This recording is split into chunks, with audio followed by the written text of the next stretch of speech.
Jadi sampai hari ini saya kebetulan masih aktif sebagai praktisi, ya, walaupun kemarin sebenarnya sudah sempat 2 tahun udah pensiun begitu. Ya. Baik, Bapak Ibu sekalian, izin saya mungkin bisa apabila suara saya terdengar cukup jelas.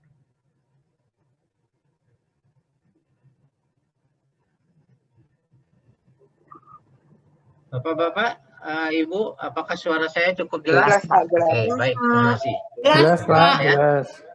Oke, baik, terima kasih. Saya izin share screen saya.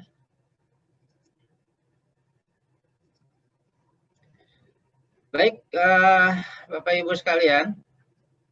Jadi topik kita malam ini adalah tentang NLP for HR, ya, Human Resources. Dan di sini saya menyampaikan bahwa ini hanya sebuah introduction. Karena jujur saja kalau kita belajar NLP itu perlu waktu berhari-hari, ya, gitu ya. Jadi ada yang program 1 minggu, paling cepat itu 2 hari, begitu ya. Jadi apa yang saya sampaikan pada kesempatan 1 jam ke depan ini bisa dibilang sebagai pengantar. Dan mungkin karena kita di sini adalah grup HR, tentunya saya tidak akan mengajari teman-teman lagi terkait dengan apa itu fungsi-fungsi di HR-nya sendiri, ya. Tapi saya akan coba lebih mengenalkan tentang NLP-nya sendiri, ya, khususnya mungkin bagi ada beberapa teman-teman Bapak Ibu yang memang belum mendalami NLP secara utuh begitu, ya. Jadi saya akan lebih banyak ke sana sehingga nanti dalam pelaksanaan fungsi HR kita sehari-hari, mudah-mudahan dengan adanya pemahaman terhadap NLP itu sendiri itu akan sangat membantu. Itu yang saya rasakan selama ini. Baik Bapak Ibu, bismillah. Ya. Ini adalah outline yang akan kita bahas, ya. Jadi tentang apa itu NLP, kemudian pilar NLP, ya. Kemudian ada juga pressure position NLP, ya, NLP tool-nya sendiri, ya, dan seterusnya. Jadi saya coba merangkum beberapa hal yang sebenarnya kalau kita bicara NLP sendiri, termasuk yang dikembangkan di tempatnya Pak Dudi, gitu ya, di HR NLP, itu adalah bagaimana kita mengaplikasikan NLP tool, strategi, teknik itu pada fungsi-fungsi HR. Dan saya sendiri saat ini juga sedang mengembangkan terkait dengan Industrial Relation for NLP. Karena memang sebenarnya saya lebih berspesialisasi itu di IR lebih lama, gitu ya. Baik, Bapak Ibu, kita siap semuanya? Siap. Ya. Oke, Bapak Ibu sekalian, sebagai HR tentu saja saya kira teman-teman sekalian pernah mengalami atau menemukan kasus di mana ada karyawan yang selama ini produktivitasnya bagus, begitu ya.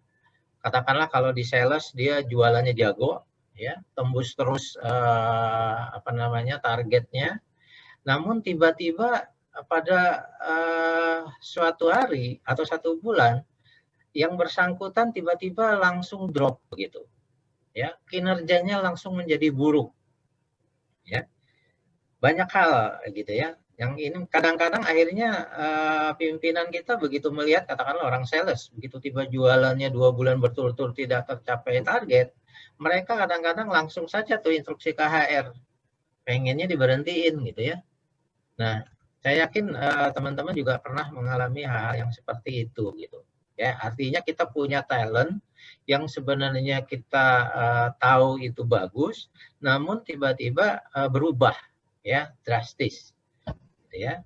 Yang akibatnya kalau kita katakanlah kalau hanya melihat dari satu sisi saja, kita biasanya pasti ingin menerapkan aturan PHK, gitu ya. Nah, itu yang pernah terjadi juga di saya bahwa ada seorang sales yang tadinya sangat baik, ya, seperti tadi saya bilang bahwa dia selalu capai target, tiba-tiba 2 bulan berturut-turut langsung drop, ya. Akibatnya yang terjadi adalah apa? Ya saya dipanggil sama direktur sales, ya, untuk memberhentikan orang tersebut, begitu. Nah, Sebagai HR yang kebetulan saya juga praktisi NLP, ya tentu saja tidak serta-merta saya langsung mengambil keputusan memberhentikan. Ya. Jadi kita tentu saja harus mencari tahu dulu apa yang terjadi. Begitu. Ya. Nah, pada saat saya panggil yang bersangkutan, ya, sebagai praktisi NLP, saya mencoba menggunakan, kalau di NLP itu ada yang disebut dengan metamodel. Ya. Jadi metamodel itu adalah merupakan satu metode bertanya untuk menggali lebih dalam. Gitu. Untuk mengungkapkan, untuk kita mengetahui apakah ada keyakinan yang membatasi yang bersangkutan. Atau kalau di NLP itu teman-teman disebutnya limiting belief. Ya. Itu metamodel. Nanti saya akan jelaskan lebih lanjut tentang metamodel. Dan betul saja teman-teman sekalian, ya, 10 menit setelah saya mencoba menggali permasalahan yang muncul dengan yang bersangkutan, itu langsung ketemu gitu kebenaran tentang apa yang dipercayai oleh yang bersangkutan, yang sebenarnya dia sendiri tidak sadari sebelumnya gitu. Ya.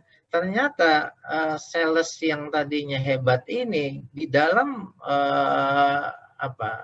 di dalam dirinya ada satu keyakinan yang tanpa dia sadari itu membatasi dirinya. Apa itu? Ya, ternyata yang bersangkutan itu pernah menghadapi masalah dengan orang tuanya, dalam hal ini ayahnya. Ya, di mana ayahnya itu sampai mengatakan bahwa kira kurang lebih begini, saya sampai tidak percaya kepada kamu begitu ya. Saya akan tidak, kamu itu tidak cukup baik gitu untuk bisa melakukan sesuatu. Akibatnya yang bersangkutan itu kemudian muncul perasaan bahwa dia sendiri tidak akan pernah bisa memenuhi harapan orang tuanya. Nah, hal ini dulu tidak disadari, tapi begitu itu muncul, inilah yang kemudian membatasi yang bersangkutan, teman-teman. Begitu kemudian saya mengkonfirmasi bahwa itu permasalahan yang ada, ya, artinya ada limiting belief di situ, tetap kepercayaan dirinya, ya, maka kemudian saya mencoba melakukan yang kalau di NLP teman-teman itu disebut sebagai pembingkaian ulang atau reframing, gitu ya. Jadi kita mencoba membingkai ulang, pemahaman ulang terhadap apa yang selama ini dia percayai bahwa dia tidak bisa memenuhi harapan orang tuanya, dan setelah itu diselesaikan permasalahannya, ya, kemudian yang terjadi adalah hal yang luar biasa. Ini saya persingkat karena sebenarnya butuh terapi sedikit gitu ya untuk mengatasi hal ini. Ya. Setelah yang kemudian yang bersangkutan meyakini bahwa betul itu permasalahannya dan kemudian yang bersangkutan berdamai dengan kepercayaan yang membatasinya tadi, ya, yang bersangkutan kemudian meminta kepada kami untuk meningkatkan targetnya. Karena kemarin dia bilang 2 bulan berturut-turut tidak bisa mencapai target, maka dia berani mengatakan, oke, target saya tingkatkan 2 kali lipat. Dan apa yang terjadi teman-teman? Dalam waktu 1 minggu yang bersangkutan sudah close 2, ya, target yang tadi dibuatnya. Ya. Luar biasa, gitu ya. Artinya apa? Ternyata setelah seseorang berhasil kita buka, ya, apa yang menjadi batasan yang ada di dalam dirinya yang mungkin awalnya tidak dia sadari, itu yang kemudian bisa mengembalikan bahkan meningkatkan kemampuan yang bersangkutan. Akhirnya apa yang terjadi ya tentu saja tadinya direktur sales yang minta kepada kami di HR untuk PHK karena yang bersangkutan bisa menunjukkan ternyata bisa close, ya akhirnya dengan senang hati untuk tidak melakukan. Nah itu salah satu teman-teman yang bisa saya ceritakan bahwa ternyata NLP itu bisa banget begitu ya untuk membantu kita dalam kegiatan yang dilakukan di HR departemen ya kalau kita bicara coaching. Baik, teman-teman sekalian. Saya yakin teman-teman yang segenerasi dengan saya pasti kenal ini semua ya.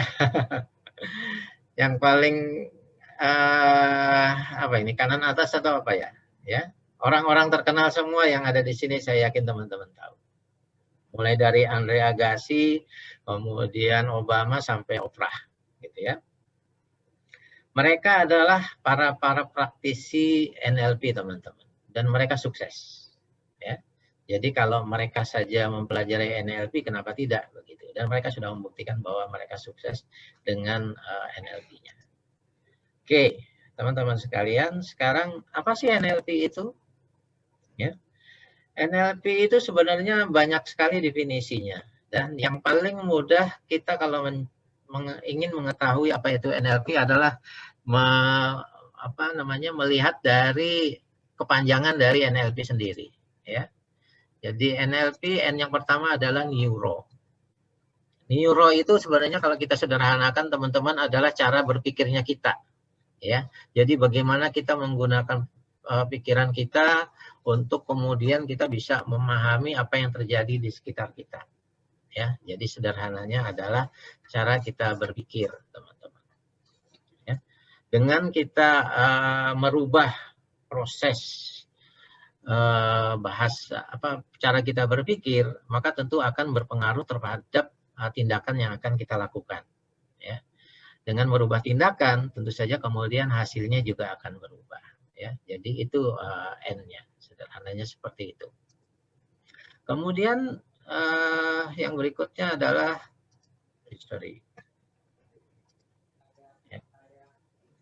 L. L adalah linguistik, teman-teman. Ya. Jadi linguistik itu bahasa. Ya. Jadi bagaimana cara kita menggunakan bahasa dan bagaimana bahasa itu berpengaruh terhadap kita dan orang-orang di sekitar kita. Ya. Jadi dengan kita memproses bahasa yang berbahasa yang benar, ya, kalau kita rubah maka tindakannya juga akan berubah. Ya. Itu yang kita pahami. Kemudian programming. Programming itu sederhananya adalah behavior kita. Ya, jadi bagaimana kita mengorganisasikan ide-ide kita dan reaksi gitu yang muncul pada kita berdasarkan hasil pemikiran dari pikiran kita sendiri dan bagaimana efeknya terhadap kita dan orang lain. Ya, jadi itu sederhananya. Teman-teman, kalau teman-teman lihat apa yang ada di layar ini, Budi digigit anjing. Kira-kira apa yang teman-teman rasakan, pikirkan, kemudian bahkan bayangkan? Ya. Mungkin ada yang membayangkan kasihan, membayangkan raut mukanya Budi, membayangkan sakitnya Budi, begitu ya. Seperti itu. Ini adalah informasi. Jadi informasi yang kita terima berdasarkan bahasa tertulis, ya kan, verbal. Ya. Nah, sekarang teman-teman, kalau kita rubah seperti ini dengan kata yang sama tapi berbeda sedikit, apakah yang tadi kita rasakan sama? Saya yakin berbeda, ya, jauh berbeda dari apa yang tadi kita pikirkan yang pertama.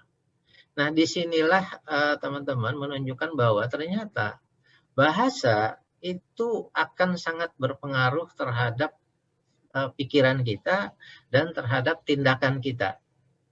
Ya, jadi dan itu akan berpengaruh terhadap hasil, teman-teman. Ya. Nah, jadi kalau sederhananya teman-teman, NLP itu kalau menurut penemunya Richard Bandler itu adalah sikap mental dan metodologi di balik semua teknik yang efektif. Dan banyak sekali definisi-definisi terkait dengan apa itu NLP. Ya. Namun saya akan mencoba mengambil NLP yang dari salah seorang master trainer yang ada di Indonesia. Itu NLP itu adalah ilmu yang dapat merubah merubah seseorang, baik diri sendiri maupun orang lain, dengan menggunakan bahasa, otak, atau pikiran. Ya, jadi ini ada master trainer Rizky Daniel. Ya. Apa yang dirubah? Ya. Yang dirubah adalah mindset, ya, pikiran, kemudian perilaku, Kemudian yang ketiga adalah emosi. Dan yang keempat adalah state. State itu kombinasi dari pikiran, perasaan, dan psikologis ya, gerak tubuh. Ya. Nah, kalau dikaitkan dengan HRNLP, ya, jadi NLP itu bisa juga kita definisikan sebagai transformasi HR, ya, dengan menggunakan bahasa dan pikiran, gitu ya. Karena kita tahu bahwa sebenarnya seluruh proses HR itu adalah proses transformasi, teman-teman. Ya. Nah, ini yang semuanya saya yakin teman-teman sudah sangat paham bahwa ya, the power of mindset itu adalah bahwa mindset akan berpengaruh terhadap action dan kemudian akan berpengaruh terhadap result.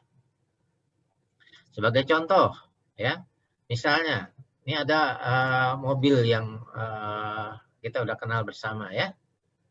Ini teman saya ini belum kebeli-beli nih. Ya. Katakanlah ada dua orang sahabat namanya Pak Ijo dan Pak Imin, teman-teman. Ya. Si Pak Ijo itu begitu melihat mobil ini, dia langsung berkomentar, ya, dan komentar itu muncul dari pikirannya, begitu. Ah, saya tidak mungkin beli mobil ini. Sementara Pak Imin, ya, pikirannya itu dia mengatakan bahwa bagus. Bagaimana ya caranya agar bisa membeli mobil ini? Kalau kita lihat dari dua orang yang sama-sama melihat satu objek dengan mindset yang berbeda, ya, sederhananya siapa yang paling mungkin untuk bisa mendapatkan mobil ini? Tentu saja jawabnya Pak Imin, ya kan, teman-teman? Kenapa? Karena Pak Imin pasti akan bergerak, ya, melakukan action untuk bagaimana caranya dia bekerja keras, menabung dan segala macam sampai akhirnya mungkin bisa beli. Berbeda dengan Pak Ijo, karena dia tidak mau bilang sudah tidak mungkin, maka itu mungkin tidak akan melakukan aktivitas ataupun gerakan apa-apa yang untuk mengarah kepada bagaimana membeli mobil ini. Ya, jadi mindset akan menentukan action, ya, kemudian akan menentukan result. Dan result kembali lagi juga akan menentukan mindset seseorang.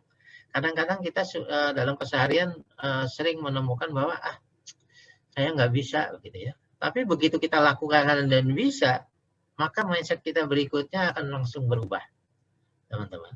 Nah, di dalam NLP ini ada yang namanya presupposisi, ya. Jadi apabila ada seseorang bisa melakukan sesuatu, maka orang lain juga bisa mempelajarinya untuk melakukan. Nah, ini yang disebut di dalam NLP sebagai modeling. Sehingga orang juga mengatakan NLP itu adalah ilmu modeling. Ya, jadi memodel orang, kita pasti bisa melakukan, teman-teman. Oke, ya. Dan yang paling selanjutnya kalau kita bicara NLP, kita harus tahu dulu tentang pilar-pilar yang ada di NLP, karena ini menjadi rujukan untuk setiap kali kita melakukan kegiatan. Ya.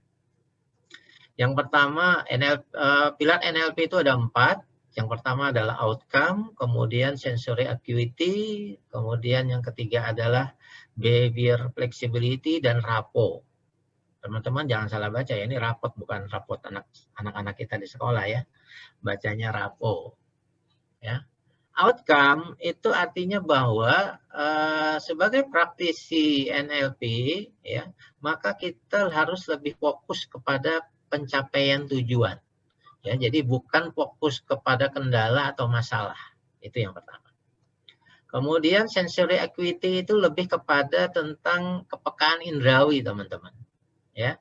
Kepekaan indrawi itu apa sih? Sederhananya kita bisa sebut panca indera. Ya, jadi panca indera kita itu, karena kalau kita bicara bahasa tadi itu kemudian informasi itu datangnya itu bisa melalui panca indera. Saya ternyata harus ini dulu. Sebentar, baterai saya. Dan yang ketiga adalah behavior flexibility, artinya bahwa setiap praktisi HR ya dan NLP bahwa kita harus mempunyai perilaku fleksibel. Ya, bahwa ternyata dalam menghadapi orang, dalam kita mencapai sesuatu, itu belum tentu hasilnya sesuai dengan yang kita harapkan. Sehingga kita harus fleksibel. Sedangkan rapo itu adalah kedekatan. Ya, jadi ini penting sekali di dalam kita membina hubungan, komunikasi dan segala macam, perlu adanya satu kedekatan. Itu adalah pilarnya, teman-teman. Ya. Kemudian yang tidak kalah pentingnya di dalam NLP, karena ini akan menjadi dasar, ya, itu adalah presuposisi NLP. Presuposisi itu apa sih? Presuposisi itu adalah asumsi. Ya, jadi asumsi dasar, bahkan disebut pre itu berarti sebelum asumsi. Jadi artinya bahwa kita dalam memahami orang itu kita harus tahu dulu ada beberapa asumsi yang harus kita pegang. Apa aja? Banyak, teman-teman. Ini beberapa ya, dan yang paling sering dipakai. Dan kalau asumsi-asumsi ini kita pegang sebagai praktisi HR ataupun dalam kehidupan sehari-hari, ini akan sangat baik. Kalau kita lihat dari mulai the map is not the territory sampai yang lainnya, ya, ini adalah sikap positif semua. Ya. Yang paling sering saya sampaikan kalau di forum atau dengan teman-teman di kantor begitu ya, kepada para level manager atau leader, itu adalah bahwa you cannot not communicate. Kita tidak bisa tidak berkomunikasi. Bahkan dengan diam saja sebenarnya kita berkomunikasi. Gitu. Kemudian the meaning of communication is the response you get, teman-teman. Jadi jangan pernah merasa gagal, ya. Kenapa? Karena sebenarnya respon yang kita dapat itu sebenarnya adalah akibat dari komunikasi kita. Maka komunikasi kita lah yang harus kita benerin dulu, begitu. Dan seterusnya, teman-teman. Ya, ini adalah presuposisi. Ya. Kemudian yang nomor 2 juga barangkali ini penting ya, bahwa setiap orang itu ternyata hidup di dalam unique model sendiri gitu ya. Setiap orang itu berbeda sehingga kita tidak bisa memaksakan bahwa semuanya sama. Sehingga dalam berkomunikasi pun kita memang ya harus melihat masing-masing orang tersebut begitu ya. Nah, teman-teman ya, di dalam NLP, kita mengenal yang disebut dengan NLP Communication Model. Ini sebenarnya lebih kepada tentang bagaimana sih informasi itu. Kita lanjutkan, jadi terkait dengan NLP Communication Model, ini sebenarnya adalah bagaimana sih kita selama ini menyikapi terkait dengan informasi. Ini lebih kepada proses, ya. Jadi pada saat kita melihat satu informasi, ini adalah external event. Misalnya, kita melihat satu seperti tadi mobil begitu ya, mobil mewah. Nah, informasi yang kita lihat itu masuk melalui mata, ya kan? Jadi ini yang disebut dengan 5 sense atau sensory acuity. Jadi apa namanya? Panca indera kita ya, itu masuk ya. Tetapi sebenarnya dalam setiap saat itu kita menerima informasi itu hampir 2 juta informasi gitu ya. Sehingga akibatnya adalah otak kita itu langsung melakukan filter. Ya, jadi tidak semuanya masuk ya. Filternya itu bisa ada 3. Yang pertama adalah melakukan delesi gitu ya, dihapus sebagian, kemudian ada yang digeneralisasi, kemudian ada juga yang distorsi. Jadi informasi yang masuk itu dikaitkan dengan event yang lain gitu. Ya. Nah, setelah masuk tentu saja kemudian informasi itu sendiri akan dipengaruhi dari apa yang selama ini sudah kita yakini, baik itu value, belief, ya, decision, kenangan gitu ya, memori-memori masa lalu dan segala macam itu akan berpengaruh, teman-teman. Ya. Nah, dari situlah kemudian akan apa namanya? Informasi yang tadinya external event itu menjadi di dalam kepala kita, dalam pikiran kita itu menjadi bentuknya hanya merupakan sebagai internal representasi. Jadi bukan bentuk yang sesungguhnya, jadi hanya presentasi gitu ya. Jadi bentuk mobil itu di kepala kita bukan bentuk mobil lagi begitu ya. Nah, kemudian ini akan berpengaruh terhadap diri kita, yang mana kemudian apabila itu pada saatnya akan dikeluarkan, itu akan muncul menjadi tindakan ya, atau perilaku behavior apa yang kita lakukan Itu jadi informasi-informasi itu akan kemudian muncul seperti itu. Intinya bahwa informasi itu tidak semuanya utuh, ya. Bahwa ini yang kalau di NLP yang tadi dibilang presuposisi tadi adalah the map is not territory. Bahwa setiap orang itu akan berbeda-beda untuk menanggapi satu event. Misalnya kalau sekarang saya bilang teman-teman mangga, kan lagi musim mangga nih, ya. Saya yakin bahwa teman-teman sekalian ada yang langsung kepikiran mangga gadung, ada yang kepikiran mangga harum manis, begitu ya, atau mangga yang lain begitu, ya. Atau jangan-jangan kepikiran mangga dua malah, ya. Nah, itu dipengaruhi oleh masing-masing kita, gitu ya. Jadi itu yang mengakibatkan kemudian bahwa ternyata orang itu berbeda-beda. Setiap orang mempunyai map yang berbeda-beda, ya. Dan itu sebabnya kemudian akhirnya nanti akan berpengaruh terhadap behavior, ya teman-teman. Nah ini yang harus kita pahami, ya. Baik, di dalam NLP sendiri itu banyak sekali tekniknya, ya. Teknik-teknik NLP yang bisa dipelajari, yang kemudian teknik-teknik ini bisa dimanfaatkan pada kegiatan-kegiatan HR. Ya, saya cepat saja karena tadi sudah terlambat, teman-teman. Oke, sekarang kita coba masuk menghubungkan antara NLP dengan HR. Ya, yang pertama adalah terkait dengan manajemen. Kalau kita bicara manajemen, ya, itu kan kita pahami sebagai proses planning, organizing, activating, dan controlling. Ya, nah. Kalau bicara NLP untuk HR ya atau untuk manajemen, planning itu sebenarnya adalah bagaimana kita membuat outcome, ya, sasaran, tujuan kita, ya, goal. Kalau di NLP kita menggunakan istilah outcome. Nah, di NLP ada yang disebut dengan WFO, ya, well formed outcome, gitu ya. Itu sama, intinya adalah proses perencanaan, gitu ya. Kemudian organizing itu lebih kepada bagaimana kita menggunakan seluruh panca indera kita. Jadi dalam melakukan proses organisasi itu tidak hanya sebatas kepada apa yang kita, satu panca indera saja, tapi seluruhnya didaya gunakan. Ya. Kemudian pada saat proses activating itulah yang kemudian kita harus lebih fleksibel. Ya, artinya pada saat activating ini bisa saja kondisinya adalah dia tidak sama dengan yang kita harapkan pada saat planning.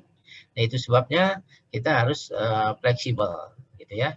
Dan di proses controlling itu kita harus melakukan yang namanya pendekatan, ya, kedekatan. Nah, ini yang kalau kita katakan bahwa ternyata NLP, pilar NLP sendiri itu masuk ke dalam proses manajemen, ya. Hanya dalam penggunaan kata yang berbeda saja, teman-teman. Ya. Baik, sekarang kalau bicara skop HRD, ya, atau HR Manajemen Human Resource, teman-teman sudah paham semua ini yang menjadi tugas kita ya sebagai HRM, ya. Ini semuanya, dan kemudian kita tahu bahwa HRM ini kita berhubungan dengan people, ya, human, dan yang juga paling penting adalah seluruh proses ini harus dilakukan dengan komunikasi, ya, dengan komunikasi. Dan kalau bicara komunikasi berarti NLP bisa dilakukan, ya. Oke, nah teman-teman, kalau kita lihat NLP for HR yang sebelah kiri apa ya? HR activity ini adalah HR aktivitas kita yang kita lakukan. Sementara dari sisi HR NLP, gitu ya, yang bisa kita lakukan itu atau kita gunakan adalah yang di kanan ini. Jadi RAPO, frame, reframing, score model, chunking, dan segala macam. Ini bukan berarti bahwa membacanya kalau rekrutmen dan selection itu menggunakan RAPO, gitu ya, untuk NLP, tidak, ya. Jadi ini saya hanya menuliskan semuanya saja, teman-teman, ya. Tapi sebenarnya dia bisa matrik, bisa dipergunakan semua, ya. Oke. Nah, di dalam NLP, HR NLP itu kita punya yang namanya HR NLP.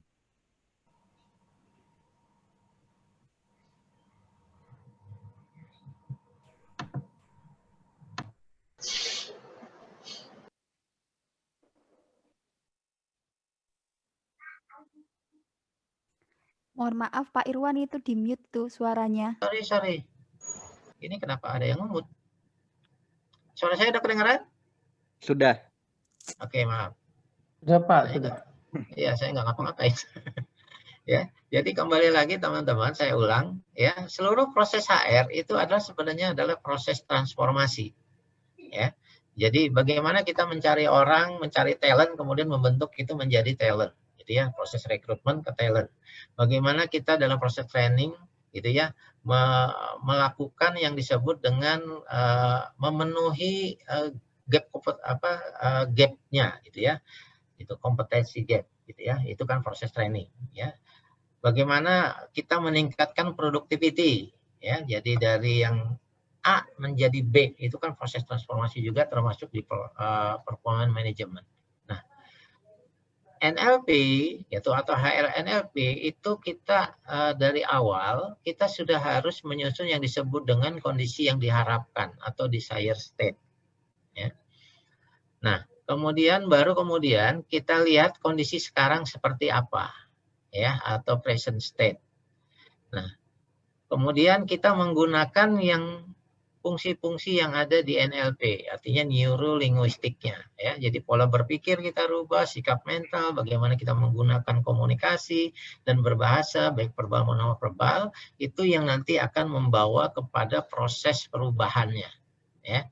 Jadi ini yang disebut dengan HR NLP model. Nanti mungkin Pak Dudi bisa menambahkan, ya. Saya kira itu. Oke, berikutnya teman-teman, kita juga meyakini bahwa selama ini di dalam HR kita selalu melakukan yang namanya shifting mindset, ya, dalam proses transformasi.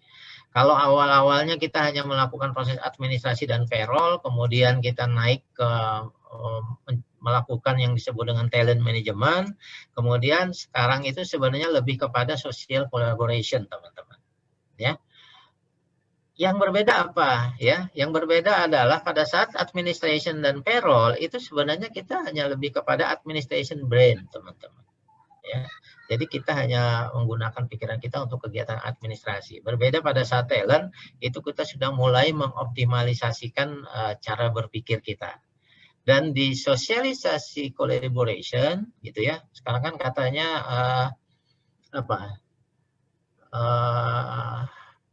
revolusi Indonesia 4.0 ini udah, kalau ininya kan udah naik 5.0 ya, sosial ya. Jadi ini lebih kepada tentang bagaimana kita melakukan connecting brain, teman-teman, ya, gitu. Nah, seluruh NLP strategi dan teknik ini bisa kita lakukan dalam proses ini, lebih-lebih kepada proses bagaimana melakukan social collaboration, teman-teman. Oke. Teman-teman, saya akan coba cepat, ya, masuk ke RAPO dulu, ya. Jadi RAPO tadi adalah salah satu pilar, tapi RAPO ini juga yang paling penting kalau kita bicara teknik. RAPO adalah bagaimana membangun kedekatan baik secara verbal maupun non verbal untuk menumbuhkan kepercayaan pihak lain. Ya, ini yang paling penting kan kalau kita sebagai HR kan perlu kepercayaan nih, ya. Jadi otomatis dalam seluruh aktivitas HR, ya, proses komunikasi karyawan, rekrutmen seleksi, negosiasi, gitu ya, coaching dan konseling, training, RAPO itu penting sekali, teman-teman, ya. RAPO itu, teman-teman, dilakukan dengan dua cara, ya. Yang pertama non verbal dan verbal. Verbal, ya, kalau bicara non verbal itu pacing dan leading. Pacing itu matching dan mirroring, teman-teman, ya. Sedangkan kalau verbal itu menyamakan PAKOK. PAKOK itu apa sih? PAKOK itu kita kenali sebagai fungsi indrawicita, yaitu visual, auditory, kinestetik, gitu ya, olfactory sama gustatory, ya, lebih ke panca indera, ya. Nah, ini contohnya, teman-teman, Obama. Teman-teman bisa lihat ini adalah proses RAPO yang dilakukan dengan matching, menyamakan, ya, gitu. Kita lihat lagi apa yang dilakukan Obama, ya, pada saat menerima Trump, ya, matching, gitu ya. Kalau ini adalah mirroring, jadi matching dan mirroring, ya, jadi benar-benar melakukan. Teman-teman tentu saja kalau kita merasa ada kesamaan, maka kepercayaan itu akan muncul, ya.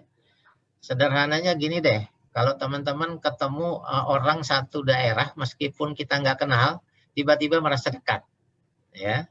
Itu tuh udah ini. Kenapa? Karena kita merasa sama gitu. Kita ada di perantauan, tiba-tiba ketemu orang satu daerah, meskipun pada saat di daerah itu kita nggak pernah ketemu gitu. Tapi kita udah merasa dekat. Kenapa? Karena ada kesamaan, ya. Waktu kecil pun sebenarnya di rumah, ya, kita juga sama melakukan juga yang disebut dengan rapo, teman-teman, ya. Ini rapo yang non verbal. Jadi ini kita mencoba menyamakan diri kita dengan anak-anak kita gitu ya. Lebih contoh ini istri gitu ya, lebih banyak. Oke, ya ini adalah bentuk rapo yang non verbal. Sedangkan kalau rapo verbal itu adalah kita menyamakan cara kita berbicara. Jadi bahasa yang digunakan sama sehingga istilahnya itu dimengerti, teman-teman, ya. Verbal rapo itu adalah menggunakan predikat. Jadi predikatnya, ya, karena predikat yang dipakai itu mewakili cara berpikirnya seseorang, teman-teman, ya. Yang kita serap melalui indera mata itu adalah gambar, ya. Sedangkan kalau telinga itu suara, kulit ya itu ada rasa, ada bau gitu ya, kalau hidung gitu ya. Seperti itu. Dan yang muncul di pikiran kita kalau mata gambar itu gambar. Kalau telinga suara yang muncul di pikiran. Ya, kemudian kalau lidah itu bau, kulit itu rasa gitu ya.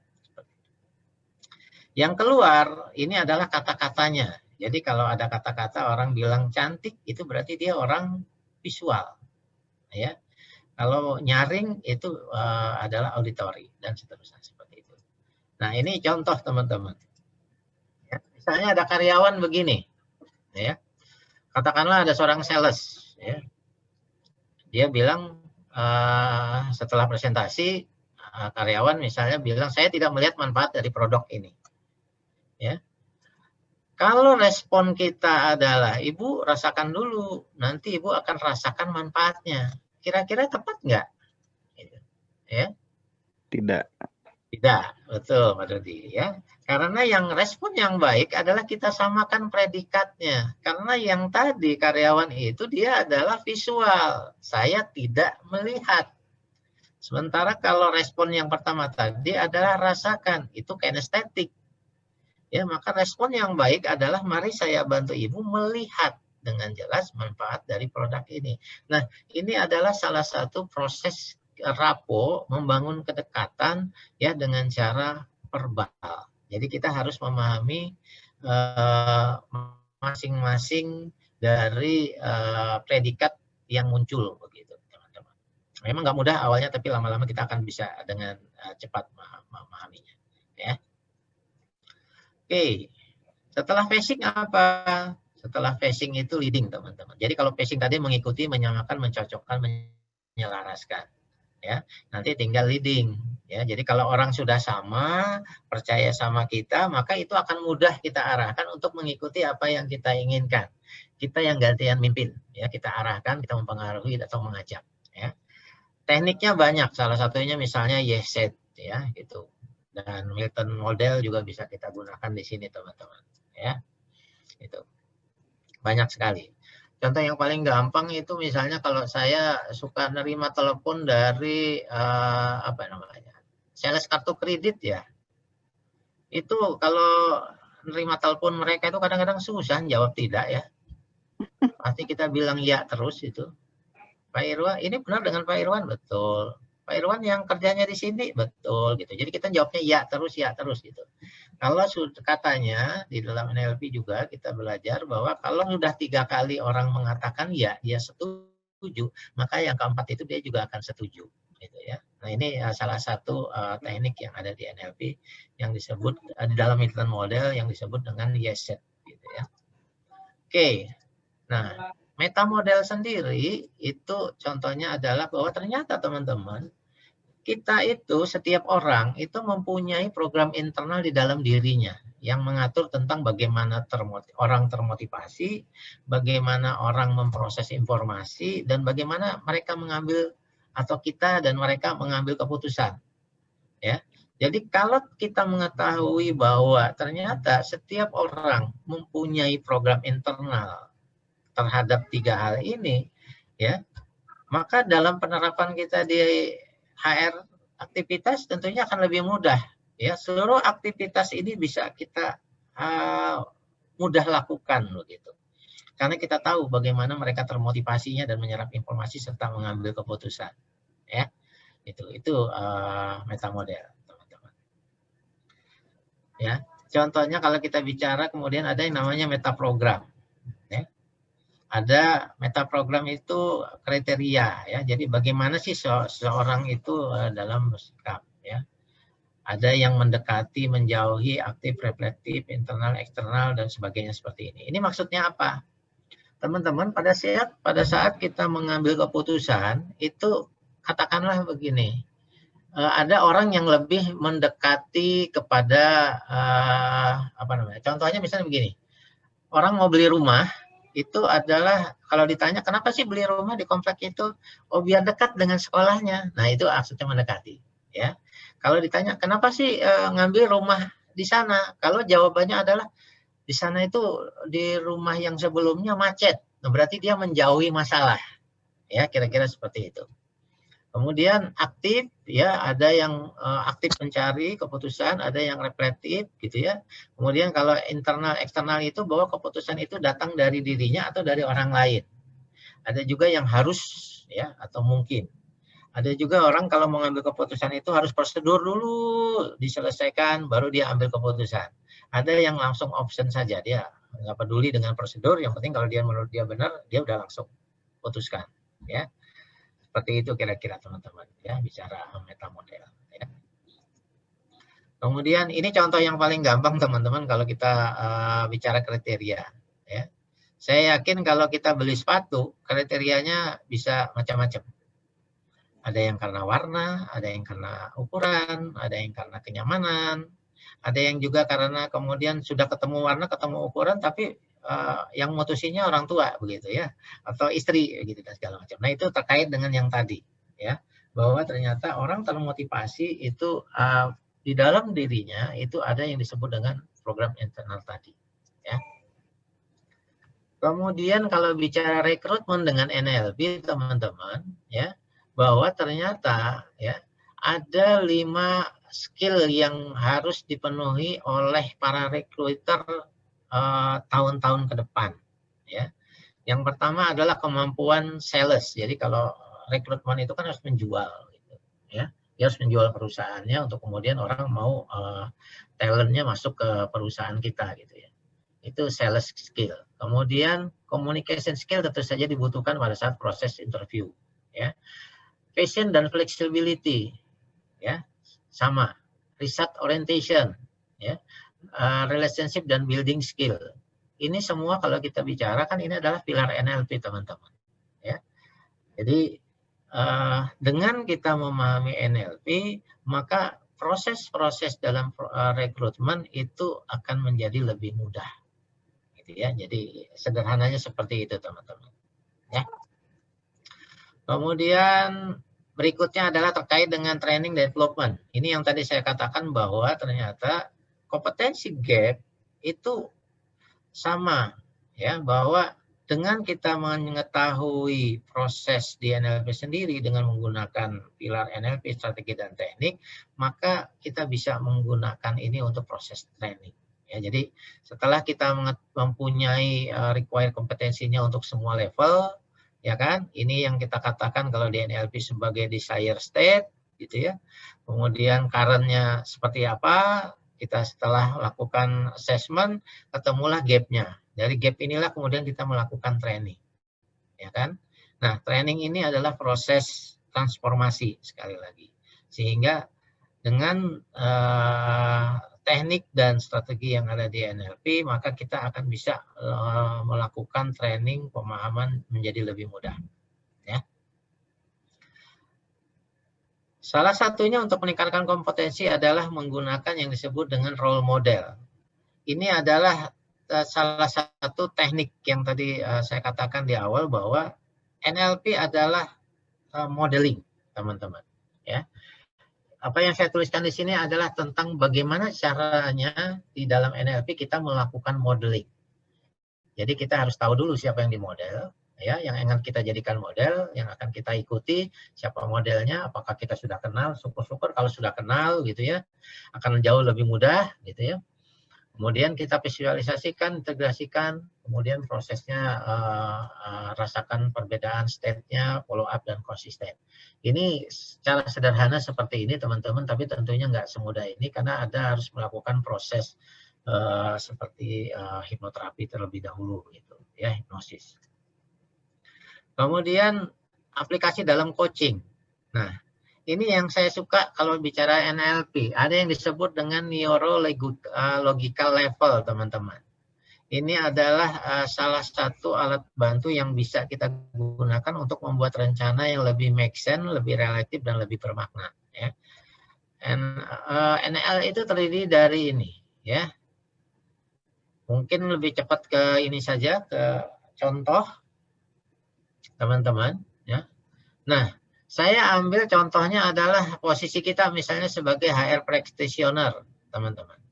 Kita melakukannya itu mulai dari yang atas. Jadi untuk apa sih saya menjalankan peran sebagai HR? Gitu ya. Apa makna saya sebagai HR bagi kehidupan? Itu adalah mission atau purpose spiritual. Ya. Kemudian kalau kita sudah bisa menjawab ini, maka kita masuk kemudian ke identity. Kita ingin menjadi HR seperti apa sih? HR seperti apa gitu ya, macam apa. Katakanlah misalnya kita ingin menjadi HR yang menginspirasi bagi karyawan. Maka kemudian kita tanyakan kembali tentang belief dan value-nya. Keyakinan apa yang perlu kita miliki agar kita bisa menjadi HR yang disebutkan tadi. Ya, keyakinan macam apa yang kita harus punyai teman-teman. Ya, untuk menjadi HR yang inspirasi. Setelah itu baru kemudian kita menanyakan tentang kemampuan apa yang dibutuhkan. Jadi skill dan capability-nya ya untuk kita bisa menjadi HR yang inspirasi tadi untuk bisa meningkatkan produktivitas.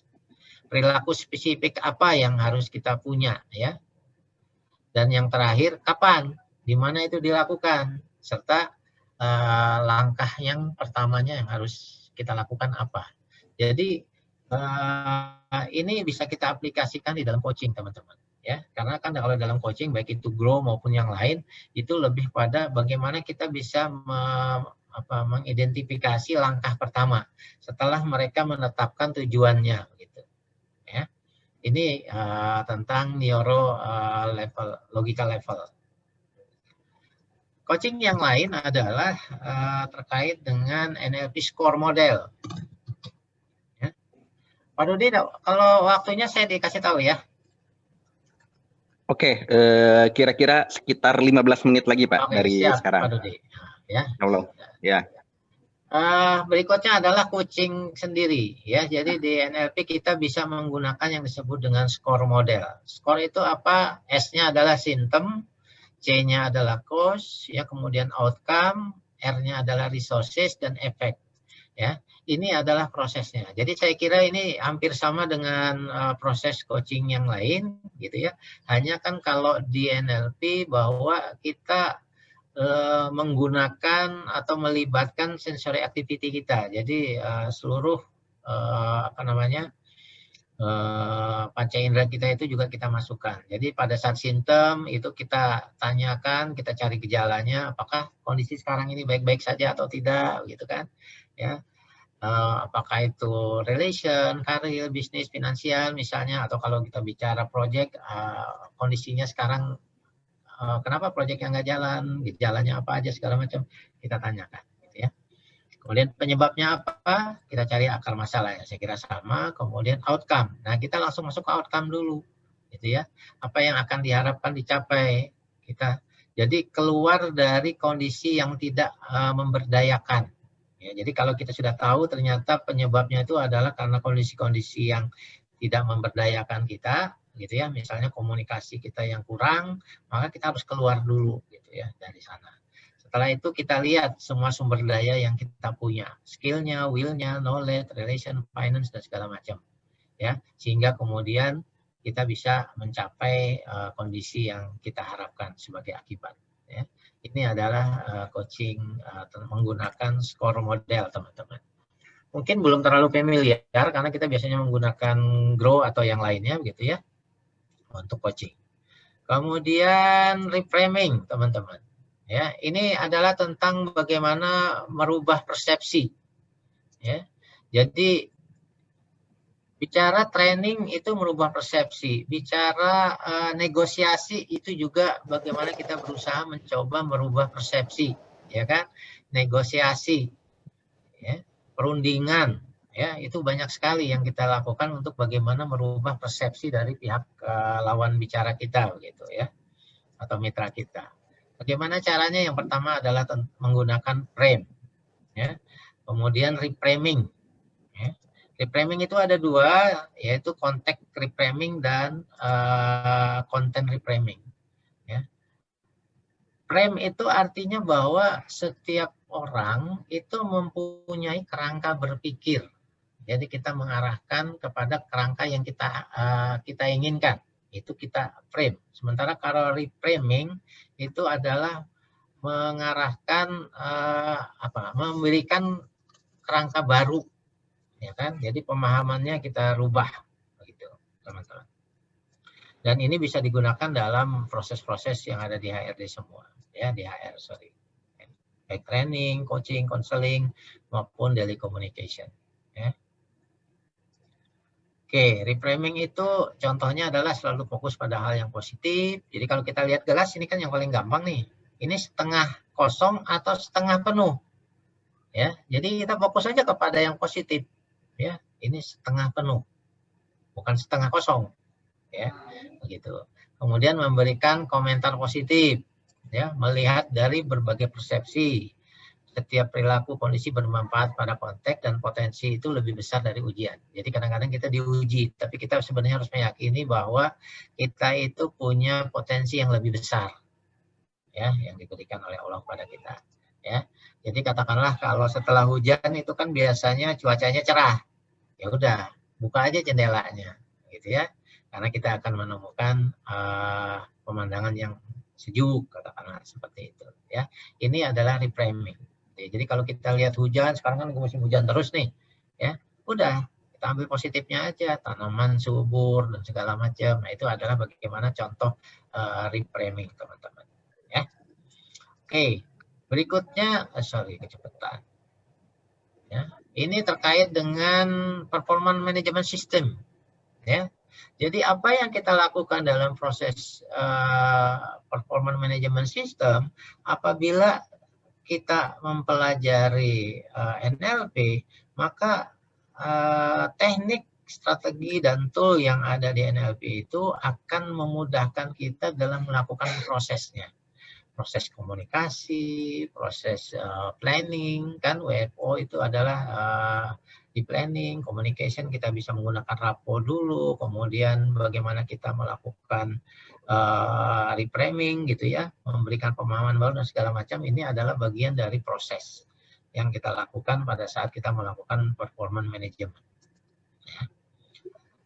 Selanjutnya adalah tentang well perform, teman-teman. Ya, jadi dari tadi saya misalnya bicara tentang well perform. Well perform itu apa sih? Well perform itu sebenarnya kalau di manajemen kita sudah sama-sama kenal yang disebut dengan goal. Kalau goal itu bikinnya atau bikin KPI itu harus smart, ya.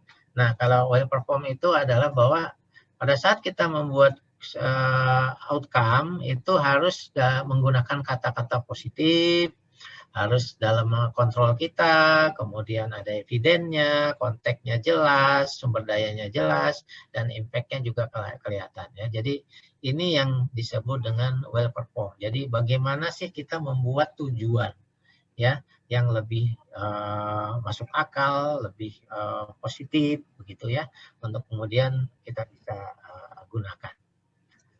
Baik teman-teman, ini mungkin yang terakhir dari saya.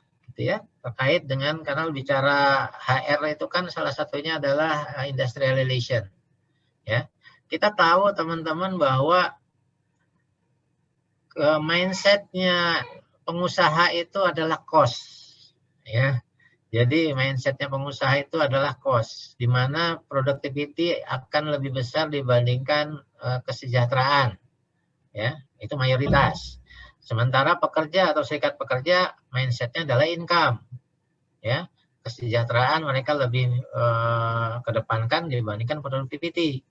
Sehingga apa yang terjadi, ya tentu saja akhirnya kita tahu kedua belah pihak ini selalu ribut gitu. Kalau tidak bisa kita adakan kesepakatan. Sementara kita tahu bahwa mindset industrial relation itu adalah harmoni. Ada kesetaraan antara productivity dengan prosperity atau kesejahteraan. Ya. Nah, kalau di NLP kan kita tahu bahwa kondisi sekarang di mana antara pengusaha dengan serikat pekerja ini masih sering kadang-kadang belum akur, ini adalah kondisi kita sekarang, present state. Sementara yang diharapkan oleh industrial relation gitu ya, yang ada di dalam undang-undang juga adanya keharmonian, ini adalah sebagai desire state kita atau kondisi yang diharapkan. Ya. Dengan present state yang sekarang, teman-teman, itu tentu saja akan sering terjadi konflik. Kita sering sekali melakukan negosiasi, kita sering sekali melakukan perundingan. Akhirnya kita harus selalu melakukan problem solving, ambil keputusan. Kemudian katakanlah udah selesai PKB-nya, baru kita melakukan refleksi. Ya. Nah, disinilah teman-teman, ya NLP strategi, teknik dan tool itu menjadi sangat penting untuk kita bisa mencapai apa yang diinginkan dan diamanatkan oleh Undang-Undang Ketenagakerjaan terkait dengan industrial relation. Jadi tujuan industrial relation adalah bagaimana bisa terjadinya situasi harmonis, dinamis dan berkeadilan di perusahaan atau di organisasi. Ya. Dan tentunya ini semua dibungkus dengan komunikasi, ya, yang kita pahami pada saat kita kemudian sudah memahami NLP model atau NLP communication model, maka kita paham bahwa setiap orang itu berbeda, tujuannya berbeda, hanya proses komunikasinya saja yang mungkin harus kita perbaiki dan segala macam. Ya, saya kira itu teman-teman, kalau ingin belajar banyak nanti bisa ke kita, ya. Mungkin begitu Pak Dudi yang bisa saya sampaikan. Ya. Terima kasih, saya kembalikan ke Pak Dudi. Ya. Oke, terima kasih Pak Irwan. Nih, Masya Allah materi yang luar biasa nih Pak Irwan. Ini ada, mungkin kita langsung buka sesi tanya jawab. Nah, untuk sesi tanya jawabnya mungkin akan kita prioritaskan kepada yang sudah bertanya dulu via ini Pak, via chatting ya. Nah, mungkin akan saya pilih dulu ini Pak. Saya langsung pilih mungkin 3 pertanyaan yang berhubungan, terus langsung dijawab oleh Pak Irwan ya. Nah, yang pertama adalah ini Pak Irwan. Yang pertama ya, nanti saya sebut 3 pertanyaan langsung dijawab oleh Pak Irwan. Yang pertama, apa sih bedanya NLP dengan hipnoterapi? Kemudian yang kedua adalah bagaimana model NLP untuk mengatasi karyawan yang bermasalah? Yang ketiga, reframing langkah-langkahnya seperti apa? Saya ulang lagi Pak ya. Yang ketiga, langkah-langkah reframing seperti apa? Yang kedua, model NLP untuk mengatasi karyawan yang susah diatur seperti apa? Dan yang tadi pertama adalah apa sih beda NLP dengan hipnoterapi? Mungkin seperti itu Pak Irwan. Silakan monggo Pak Irwan. Ya, baik, terima kasih Pak Rudi. Terima kasih untuk pertanyaannya teman-teman sekalian. Saya jawab yang perbedaan antara NLP dengan hipnoterapi. Ya, jadi sebenarnya kalau kami belajar NLP itu adalah ilmu yang memodel. Jadi dia adalah ilmu pemberdayaan diri. Ya. Nah, salah seorang yang mendalami NLP atau yang para pendiri NLP itu salah satunya adalah memodel ahli hipnoterapi. Ya, salah seorang yang sangat terkenal itu yang kemudian di dalam NLP dijadikan sebagai metode. Ya, yaitu yang kemudian kita kenal dengan Milton Model. Ya. Nah, Milton Model ini adalah seorang hipnoterapis. Ya, jadi dia adalah Milton Erickson. Dia adalah seorang hipnoterapis terkenal yang dalam proses melakukan terapi, ya, itu yang bersangkutan itu hanya menggunakan pola-pola bahasa saja. Ya, jadi Kalau dulu barangkali orang misalnya ada trauma dan segala macam, penyakit kejiwaan, itu sulit sekali pendekatannya ya, ada yang menggunakan obat dan segala macam. Tapi beda, Milton Erickson ini dia hanya menggunakan kata-kata. Jadi pendekatannya lebih kepada menggunakan pola-pola bahasa. Ya, inilah yang kemudian dimodel oleh Richard Bandler dan para pendiri NLP yang kemudian memasukkan itu menjadi sebagai bagian dari NLP itu sendiri, ya. Jadi kalau kita bicara hipnoterapi, hipnoterapi itu sebenarnya adalah kalau hipnoterapinya adalah berarti terapi, ya, menggunakan hipnosis, teman-teman. Jadi memang berbeda. Kalau hipnoterapi itu adalah hipnosis plus terapi. Jadi menggunakan terapi menggunakan hipnosis, ya. Nah, jadi itu adalah bagian. Jadi NLP sendiri itu terdiri dari beberapa pemodelan yang lain. Salah satunya adalah hipnoterapi itu sendiri, ya. Jadi pada saat kita menggunakan Milton Model, maka kita sebenarnya menggunakan pola bahasa hipnoterapi. Itu sebabnya kebetulan saya juga ngajar hypnoselling, gitu ya. Itu lebih kita menggunakan pola-pola bahasa yang menghipnosis teman-teman, ya. Jadi bagaimana sih kita berbicara yang orang lain itu katakanlah nggak bisa nolak. Seperti yang tadi saya bilang misalnya di dalam Milton Model, ya, ada yang disebut dengan yes set, gitu ya. Yes set itu adalah bagaimana sekelompok pertanyaan yang akan selalu dijawab dengan kata-kata ya, ya. Itu contohnya. Banyak lagi terkait dengan hipnoterapi yang digunakan di dalam NLP, ya. Itu penggunaan pola bahasa. Jadi pola-pola bahasa ini kalau kita pakai akan sangat memudahkan kita pada saat kita melakukan coaching dan segala macam. Jadi kalau sekali lagi kalau kita bicara NLP-nya sendiri, NLP-nya itu adalah lebih kepada bagaimana kita menggunakan pikiran, ya, kemudian bahasa, dan kemudian itu disatukan, ya, untuk kemudian kita bisa mencapai tujuan yang kita harapkan. Ya, jadi dengan merubah bahasa, merubah pikiran kita, maka tujuan kita akan tercapai. Bagaimana caranya orang merubah pikirannya? Dengan cara kita rubah bahasanya, gitu ya. Jadi seperti itu dan segala macam. Nah, itu bisa bolak-balik, teman-teman, ya. Itu perbedaan. Kemudian saya nggak sempat nyatet tadi, Pak Dudi. Reframing. Yang kedua tadi apa ya? Reframing, Pak, langkah-langkahnya. Oh iya, langkah-langkah dari reframing. Betul. Ya. Teman-teman, reframing ini sebenarnya sama. Begini, kalau kita bicara hipnosis, itu adalah bagaimana kita menggunakan kita kan pahami begini, bahwa ada pikiran, mungkin teman-teman pernah mendengar yang disebut dengan pikiran sadar dan pikiran bawah sadar, ya. Itu. Pikiran sadar adalah pada saat kita berpikir rasional. Pikiran tidak sadar atau bawah sadar adalah pikiran yang masuk di dalam diri kita yang tersimpan lama, begitu. Ya, jadi bagaimana sih itu kemudian kita munculkan. Jadi memang harus ada proses pendalaman terlebih dahulu, membuat rileks dan segala macam. Ya, contohnya begini yang pernah saya lakukan. Saya cerita sedikit, ya. Waktu saya melakukan training di bentar. Di mana itu? Satu perusahaan besar di Jakarta, begitu ya, yang kebetulan perempuan semua.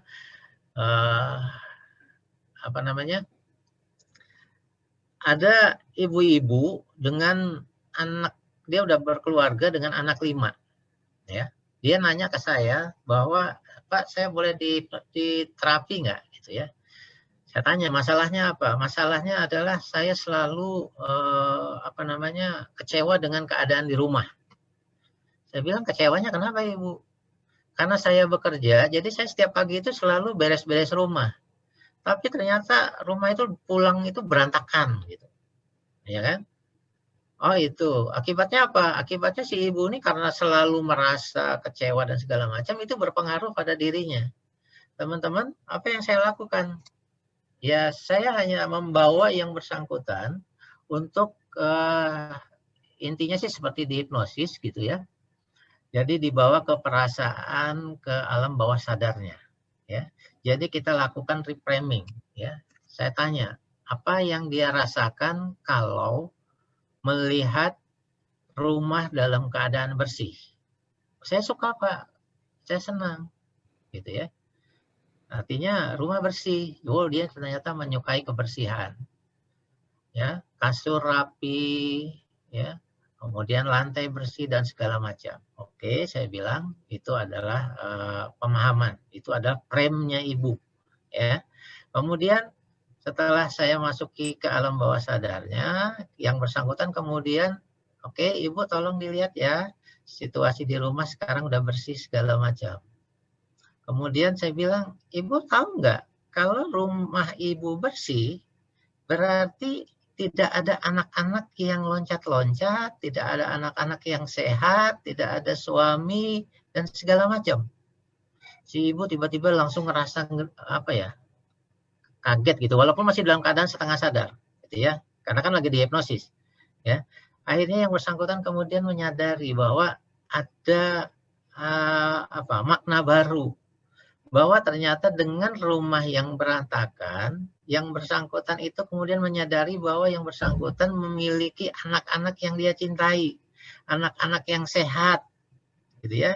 Nah, itu adalah salah satu contoh proses, teman-teman. Proses kita membuat orang itu memasukkan reframing, begitu.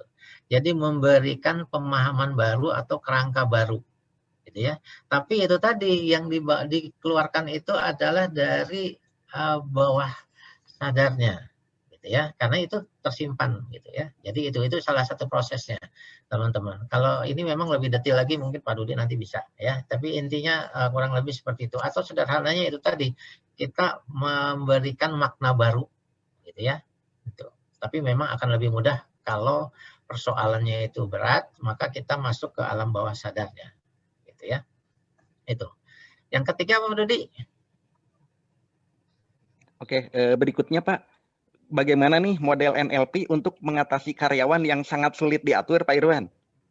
Oh iya betul Pak, ya. Jadi ya, teman-teman itu tadi bahwa tadi saya mengatakan ya ada metamodel, gitu ya.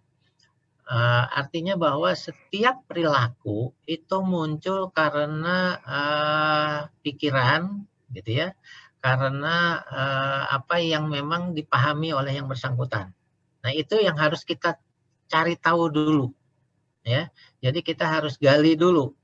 Jadi apa sih yang sebenarnya, bisa jadi begini, kita harus pahami bahwa perilaku itu bisa jadi tidak dia sadari.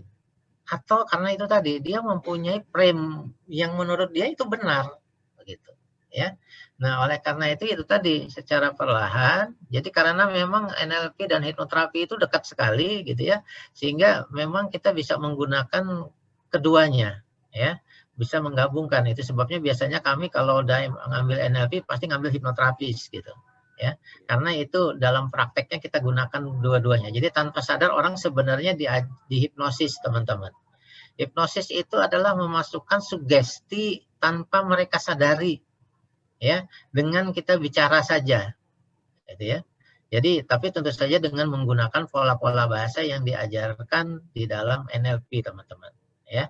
Jadi, teman-teman, intinya adalah bahwa kita harus memahami kondisi yang bersangkutan terlebih dahulu. Oleh karena itu, tadi kan saya katakan bahwa di NLP itu kita harus punya pegangan presuposisi itu sebagai pondasi. Bahwa setiap orang berbeda, setiap orang hidup dalam dunianya sendiri-sendiri, begitu ya.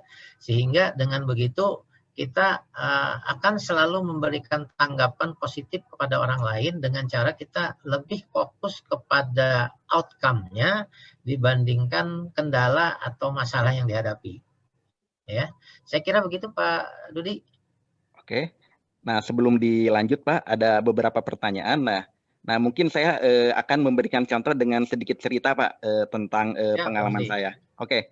Nah, teman-teman HR Wiki semua ya. Nah, saya pernah diuji ya. Jadi awalnya saya pernah punya impian yaitu ingin jadi manajer usia 30. dan ternyata alhamdulillah impian itu tercapai. Namun di saat saya jadi manajer di usia 30 tahun itu, tiba-tiba Allah berkehendak lain. Saya tiba-tiba diuji sebuah penyakit, sebuah penyakit yang kalau saat itu sendiri saya malu. Penyakit itu apa? Saya malu sakitnya itu tentang apa? Karena Allah menguji saya dengan sakit epilepsi. Ada yang pernah dengar epilepsi mungkin? Yang sewaktu-waktu bisa kejang. Jadi ada kalanya lagi di kantor tiba-tiba ngeblank. Begitu sampai rumah kejang seperti itu.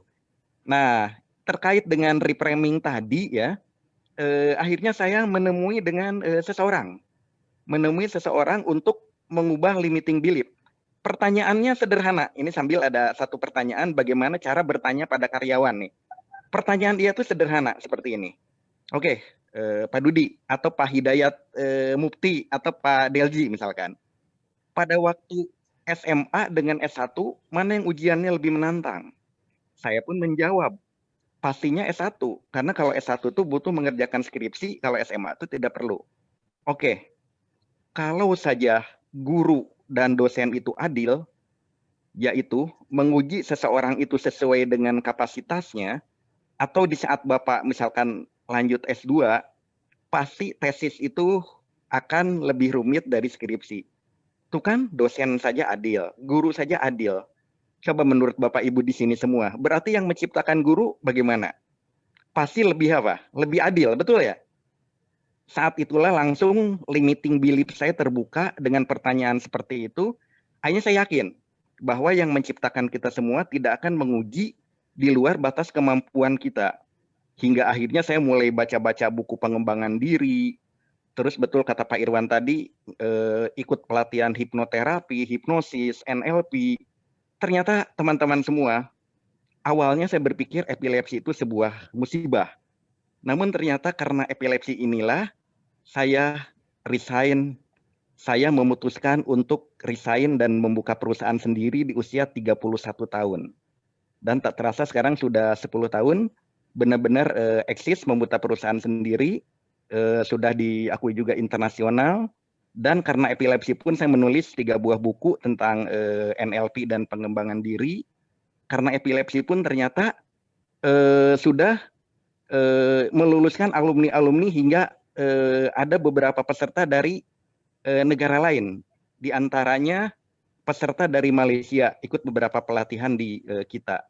Coba menurut teman-teman, epilepsi itu musibah atau anugerah? Musibah awalnya. Musibah awalnya, tapi anugerah. Itu pun saya terangkan kepada teman-teman semua. Di saat merasa misalkan, aduh, saya merasa sulit mengatur karyawan. Saya katakan, ini kesempatan emas. Justru di saat ini kita sulit mengatur karyawan, nanti di saat di dunia bisnis justru akan lebih menantang lagi. Bukan sekedar ngatur karyawan, tapi ngatur supplier, ngatur customer, juga hubungan dengan pemerintah, ngatur pemegang saham, sampai dengan ngatur semuanya. Apalagi saat pandemi seperti ini. Mungkin itu dari pengalaman saya yang menerapkan NLP. Jadi kita kembalikan dengan NLP itu, saya menganggap bahwa epilepsi itu ternyata anugerah. Saya yakin teman-teman di sini semua, para praktisi HR pun akan menularkan kepada timnya di perusahaan, kepada rekan kerjaannya, rekan bisnisnya, bahwa apapun yang terjadi saat ini, semoga dengan penjelasan Pak Irwan tadi akan mengembalikan pola pikir kita. Bahwa apapun yang terjadi saat ini, entah itu pandemi COVID, atau penurunan income perusahaan, entah itu PHK atau apapun namanya, perubahan kontrak atau apapun, yakinkan. Apapun yang terjadi sekarang, jika kita yakin kepada Yang Maha Kuasa dan kita berusaha, dari pengalaman saya dan teman-teman saya yang lain, itu tak terasa 1-2 bulan kemudian teman-teman akan menganggap, oh ternyata itu anugerah. Puji Tuhan. Alhamdulillahirabbil alamin. Silakan lanjut Pak Irwan. Oke, terima kasih Pak Dudi, luar biasa ya. Jadi pengalaman Pak Dudi lebih ini lagi karena memang udah sampai ada 3 buku yang secara khusus gitu ya. Teman-teman barangkali tadi saya lihat ada yang nanya tentang pengalaman bagaimana sih gitu ya di aplikasinya di IR gitu yang pengalaman. Jadi Betul, Pak Contoh Irwan. yang paling sederhana adalah pada saat negosiasi, teman-teman. Ya. Jadi kalau kita bicara negosiasi, itu kan adanya permintaan, kalau dengan serikat pekerja biasalah. Mereka kan selalu berusaha minta sebanyak-banyaknya begitu ya. Siapa tahu dikasih kan, kira-kira gitu ya. Yang saya tahu gitu. Jadi mintalah sebanyak-banyaknya, siapa tahu dikasih gitu. Karena saya tahu itu cara berpikirnya mereka, ya, maka ya saya ladenin gitu ya. Nah, sehingga kita selalu mengedepankan bahwa intinya begini, kita mencoba memilah setiap informasi atau permintaan yang mereka ajukan itu menjadi lebih kecil atau kita bikin lebih besar pemahamannya, ya.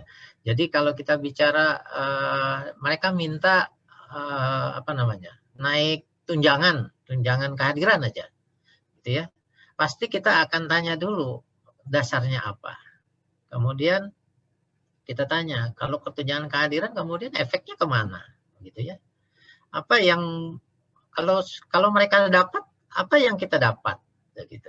Karena ya, kalau di perundingan kita mencoba melihat dari sisi mereka dulu, gitu. Ya, jadi kita pahami bahwa mereka, gitu ya. Sehingga kembali lagi setiap saat mereka mengajukan, kita tanya tentang kenapa sih itu penting, gitu. Ya, setelah mereka kemudian menyampaikan, biasanya kan mereka selalu penting semua gitu, karena itu tadi pemahamannya, mindsetnya mereka kan income, ya. Setelah mereka menyampaikan semua, baru kemudian mereka kita ajak selaku mitra. Oke, bapak-bapak, ya teman-teman sekalian, sekarang kalau teman-teman berada di posisi kita, apa yang akan teman-teman lakukan? Ya, mereka akan berpikir terbalik, Pak, kemudian. Ya, jadi disitulah kemudian kita memasukkan, ya, yang kita pahami bahwa ujungnya itu adalah kebersamaan, bahwa perusahaan harus sanggup dulu, harus mampu dulu, harus menghasilkan dulu, baru kemudian kita bisa bagi. Gitu ya, baru mereka bisa dapatkan. Karena kan biasanya yang diminta itu adalah sesuatu yang lebih. Ya, kalau yang normatif ya harus kita lakukan, teman-teman. Ya, dan dalam pengalaman saya berhadapan dengan serikat pekerja, kami selalu memberikan jadi kalau mereka dapat itu tidak serta-merta dapat. Perusahaan dulu harus dapat, baru mereka dapat. Jadi misalnya gini, produktivitas naik dulu, baru mereka dapat. Gitu. Bagaimana caranya? Yuk kita bikin sama-sama, teman-teman. Ya. Jadi contoh misalnya dari sisi safety. Safety itu harus zero accident, gitu kan? Ya harus dipastikan dulu itu, gitu. Ya. Baru kemudian mereka dapatkan sesuatu yang kaitannya dengan mereka minta. Produktivitas juga begitu. Ya. Jadi kita selalu kaitkan ke sana.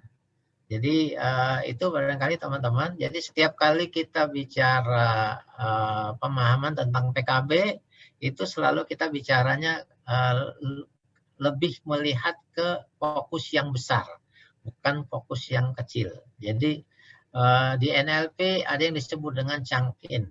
Ya, chunk-in itu ada chunk-in up, chunk-in down, chunk-in side. Ya, itu bagaimana kita memilah informasi itu menjadi lebih besar, ya, atau menjadi lebih kecil. Yang tujuannya adalah untuk memberikan pemahaman yang lebih luas kepada mereka. Ya, mungkin begitu Pak Dudi. Silakan kalau ada yang lain. Oke, ini ada dua pertanyaan yang berhubungan, Pak. Yang pertama adalah dalam belajar NLP ini, Pak, mana sih yang paling utama? Apakah satu, penguasaan logika berbahasa, kedua, penguasaan terhadap subjek, Pak, atau yang ketiga, kemampuan komunikasi. Nah, berikutnya masih berhubungan, kalau ingin belajar NLP, Pak, sampai dengan tahu detail tentang NLP itu butuh waktu berapa lama, Pak? Kalau ingin tahu sampai dengan sedetil-detilnya katanya, Pak. Seperti itu, Pak, pertanyaannya. Oke, baik, terima kasih teman-teman. Saya jawab yang terakhir dulu ya. Kalau Apa, Pak? bicara pengetahuan untuk kita bisa paham NLP itu memang beragam, tergantung dari lembaganya. Ya, di Indonesia itu ada macam-macam, teman-teman. Ada NLP Indonesia yang besar yang kami ikutin itu adalah Neo Society NLP gitu ya. Itu beragam. Yang paling pengalaman saya bahwa dengan 2 hari full day untuk NLP sebenarnya itu kita sudah cukup, kalau saya katakan sudah cukup untuk menjadi seorang praktisioner ya. Jadi sebagai praktisi NLP karena dasar-dasarnya sudah diajarkan semua. Itu 2 hari full waktu offline. Jadi itu 16 jam teman-teman ya. Itu sudah cukup. Kalau mau lebih lagi karena gini, NLP itu sebenarnya latihannya yang banyak ya. Terapi juga latihannya kan, kita tahu ilmunya tanpa latihan kita nggak bisa melakukan gitu. Bagaimana cara menghipnosis seseorang ya, yang hanya dengan begini saja orang bisa tidur misalnya ya, itu kan sebenarnya perlu latihan. Jadi latihannya ini yang memang jam terbangnya yang diperbanyak kalau di tempat yang lain ya. Tapi kalau bicara secara umum materi itu sebenarnya cukup dalam 2 hari itu sudah memadai lah kalau saya katakan ya. Tinggal dipilih aja lembaga yang mana yang melakukan hal tersebut. Yang penting komplit ya untuk materi-materi yang diajarkannya. Kemudian mana yang lebih dipentingkan ya? Kemampuan berbahasa, berpikir atau yang mana gitu ya? Atau komunikasi. Atau Teman-teman pengetahuan subjek, Pak. atau pengetahuan gitu ya.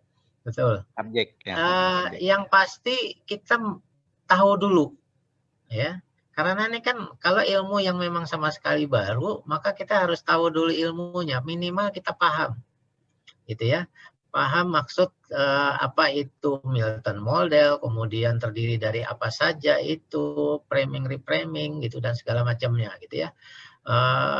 Di NLP bahkan ada yang disebut dengan misalnya tekniknya itu adalah apa namanya anchor. Anchor itu apa sih? Gitu ya. Anchor itu adalah tombol kalau bisa dibilang tombol motivasi teman-teman.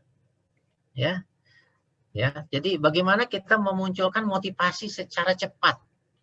Kita lagi nggak semangat dan segala macam, ya. Tapi kita harus misalnya disuruh apa namanya presentasi.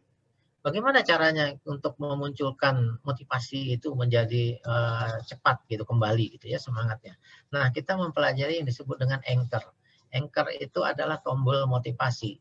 Kalau teman-teman perhatikan misalnya seperti Mario Teguh gitu ya, trainer luar biasa ya. Dia selalu mengatakan super. Super yang dikatakan oleh Mario Teguh itu adalah anchor-nya dia. Gitu ya. Kalau apa namanya? ESQ ya. Jadi masing-masing mempunyai cara gitu ya. Ada yang dengan mengangkatkan tangan seperti ini itu sebenarnya dia juga sedang mengembalikan motivasinya. Prosesnya memang dibentuk teman-teman. Jadi anchor itu dibentuk ya. Contoh sederhananya gini, kalau teman-teman misalnya tiba-tiba mendengar ada satu lagu ya. Apa yang kemudian terjadi? Kita tiba-tiba ingat dengan kenangan masa lalu kita senyum-senyum segala macam. Nah, itu adalah memori terbaik kita gitu loh. Ya. Jadi anchor itu salah satunya motivasi untuk kita munculkan gitu ya, supaya kita bersemangat dan segala macam. Itu salah satunya adalah mengakses memori-memori terbaik yang ada di dalam diri kita yang akan kita munculkan sewaktu-waktu itu dibutuhkan. Ya, nah itu adalah salah satu tekniknya. Artinya apa? Kita memang harus tahu ilmunya dulu untuk kemudian kita bisa praktekkan. Ya, dengan kemudian kita mengetahui ilmunya, tekniknya dan segala macam, sering latihan, baru kemudian proses komunikasi dengan sendirinya. Kalau menurut saya sih, pengalaman saya, ya itu akan mengikuti teman-teman. Karena kita sudah tahu kalau mau ngomong mempengaruhi orang itu menggunakan bahasa yang seperti apa, ya kan? Outcome itu menggunakan bahasa positif. Proses posisi semuanya menggunakan istilah-istilah yang positif, gitu ya. Jadi itu membuat diri kita akan semakin percaya diri gitu. Saya kira itu Pak Dudi. Oke, tambahan dari saya ya.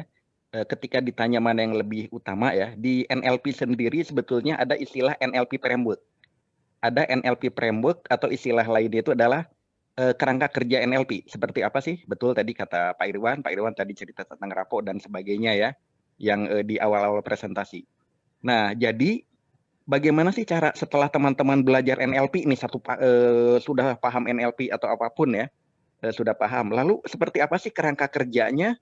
Nah, kerangka kerja yang digunakan adalah kalau teman-teman ketemu, teman-teman praktisi HR bertemu dengan tim atau dengan orang lain, langkah pertama adalah rapor dulu. Rapor itu tadi tentunya kita harus penguasaan pengetahuan tentang subjek. Yang artinya kita harus tahu subjek itu. Subjek itu departemen mana kalau teman-teman sebagai HR. Kemudian subjek itu kira-kira di HR kan ada biodata ya, biodatanya seperti apa.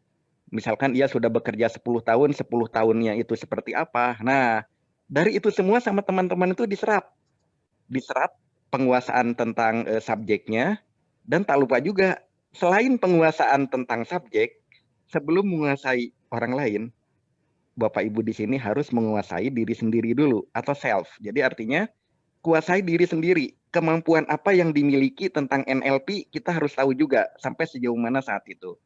Nah, setelah itu framework kedua, framework pertama kan tadi rapport atau building trust ya ketemu. Framework kedua adalah tanyakan goal atau outcome dari klien tersebut atau outcome dari karyawan tersebut. Apa sih maksudnya bertemu dengan HR? Atau kalau HR yang memanggil karyawan tersebut, HR mengatakan bahwa tujuan saya memanggil Bapak atau Ibu adalah ABCD. Lalu bagaimana dari tujuan saya ini? Apakah Bapak Ibu punya persepsi atau punya tambahan tujuan seperti apa? Nah, berikutnya framework yang ketiga adalah kita perhatikan unsur ekologis atau unsur lingkungan. Maksudnya unsur ekologis itu seperti ini. Contoh misalkan, ketika kita mau mau berkomunikasi dengan karyawan tersebut, kita lihat apakah menurut etika itu ekologis kalau kita mengatakan A atau B, apakah menurut peraturan perusahaan ekologis? Ekologis itu istilah lain etika. Perhatikan etika, ekologis. Yang keempat adalah, betul kata Pak Irwan tadi, dari 3 hal tadi, yaitu dari kita pengetahuan tentang subjek, dari kita mengetahui diri sendiri, dari kita mengetahui tujuan subjek datang ke kita atau tujuan kita mengundang subjek untuk apa, dari kita pertimbangkan etika perusahaan, etika di negara juga, peraturan yang berlaku, akhirnya kita memutuskan teknik NLP apa yang dipilih. Apakah dengan teknik reframing yang tadi, atau dengan teknik anchor, atau apapun seperti itu yang tadi Pak Irwan terangkan, berbagai teknik. Karena ketika kita mengatakan teknik NLP, Bapak Ibu semua, itu bisa jadi puluhan. Bahkan kalau kita telah tadi dengan mix gabungan satu teknik dengan teknik lain, ketika kita lihat di ibaratnya ini HR Wiki, NLP Wiki misalkan ya, itu bisa ratusan. Bahkan hampir setiap trainer itu membuat teknik baru seperti itu. Bisa jadi ratusan seperti itu. Tinggallah kita memilih teknik mana yang cocok. Kita kembalikan ke yang tadi, tergantung penguasaan. Yang pertama adalah penguasaan pengetahuan tentang subjek, itu tujuannya untuk building trust atau rapport yang Pak Irwan terangkan di slide sebelumnya. Kedua, tanyakan outcome-nya. Yang ketiga adalah perhatikan unsur ekologis, hingga keempat adalah pilih teknik. Nah, terkait tentang untuk menguasai NLP butuh waktu berapa lama, betul. Jika teman-teman ingin tahu NLP secara general, dan menerapkan ke hal-hal sederhana, itu betul, kata Pak Irwan bisa dengan 2 hari. Insya Allah teman-teman akan menjadi praktisi NLP untuk hal-hal yang sederhana dan secara umum. Ibaratnya mungkin kalau di ini tuh ibaratnya seperti teman-teman ikut politeknik D3, D1, D2, D3 secara umum. Namun yang saya rasakan, saya pun pertama ngambil NLP 3 hari dulu. Namun tiba-tiba banyak hal-hal yang belum bisa dipecahkan. Akhirnya saya ngambil NLP lagi untuk level lebih lanjut. Ibaratnya mungkin kalau dokter itu ngambil spesialisnya. ternyata masih ada juga hal-hal yang tidak dapat dipecahkan, yang tidak bisa diselesaikan dengan training. Otomatis saya pun belajar sendiri. Saya belajar sendiri membaca buku, kadang istilahnya tuh coaching, atau ada kalanya untuk memperdalam lebih detail lagi butuh mentor. Akhirnya bertemu dengan mentor, apapun. Hingga akhirnya tak terasa, saya mulai belajar NLP itu di sekitar tahun 2009 atau 11 tahun lalu. Dan info saja, saya baru bisa jadi master trainer itu di tahun 2019. Artinya, mulai saya belajar NLP dari nol sampai dengan master trainer, jika kita ingin benar-benar itu bukan 1-2 hari. Yang saya lakukan adalah saya mempelajari NLP tak terasa 10 tahun.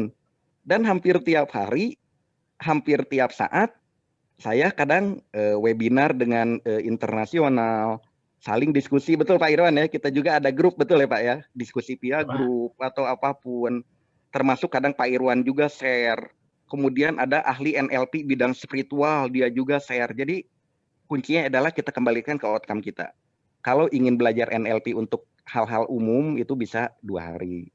Namun kalau semakin mendalami lagi sebagai master praktisi, tambah lagi itu sekitar 10 hari. Ingin menjadi trainer NLP, tambah lagi 5 hari, plus mengirimkan, waktu itu yang saya lakukan, mengirimkan video juga ke Amerika. Kalau ingin jadi master trainer, itu syaratnya itu ada tambahan lagi. Harus sudah memberikan pelatihan minimum berapa batch. Kemudian ada lagi level silver master trainer, gold master trainer, platinum master trainer, seperti itu Bapak Ibu semua. Dan intinya adalah never ending learning. Sama kayak di dunia HR pun. Seperti CPSR dan sejenisnya bisa jadi 5 hari selesai. Namun untuk mempertahankan ilmu HR di lapangan ternyata ilmu 5 hari tidak cukup. Ilmu terpenting adalah pengalaman. Betul ya Bapak Ibu semuanya ya? Ya, setuju Pak Dudi. Itu tambahan dari saya, betul. Dan bahkan akhirnya hal yang sama terjadi justru di saat saya sekarang mulai mempelajari ini. Sebelumnya saya ikut CPSR, kemudian setelah itu yang KKNI, Kualifikasi Kerja Nasional Indonesia, dan saat ini pun saya alhamdulillah dipercaya sebelumnya menjadi manajer mutu salah satu lembaga sertifikasi profesi. Terus menjadi asesor juga, kemudian dipercaya juga saat ini sebagai internal auditor lembaga sertifikasi profesi, kadang bertemu dengan komisioner BNSP, dan saya akhirnya menyimpulkan ilmu yang saya dapat bertahun-tahun itu masih belum cukup. Dan kita semua di sini butuh teman, butuh mentor. Saya yakin nih, terima kasih Pak Miki nih, justru dengan kehadiran Pak Miki di sini, kita semua akan semakin tambah ilmu, tambah pengalaman. Betul ya Pak Miki ya? Betul Pak Dudi. Oke, silakan dilanjut lagi ke Pak Irwan. Masih ada waktu sekitar 15 menit nih Pak Irwan. Silakan teman-teman jika ada yang pertanyaan lagi. Ini kalau ada pertanyaan mengenai biaya ikut pelatihan, mungkin terkait dengan saya pun melihat etika di grup sendiri. Mungkin kalau teman-teman ada yang bertanya mengenai biaya atau apa, alangkah baiknya mungkin langsung japri aja ke Pak Irwan atau ke saya. Betul ya Pak Irwan ya? Betul Pak Miki ya? Karena kita lihat juga ini terkait dengan etis juga kalau saya share di grup di sini biaya berapa atau apapun, mending nanti teman-teman silakan japri aja ke Pak Irwan atau ke saya, nanti akan saya jelaskan japri dengan detail seperti itu.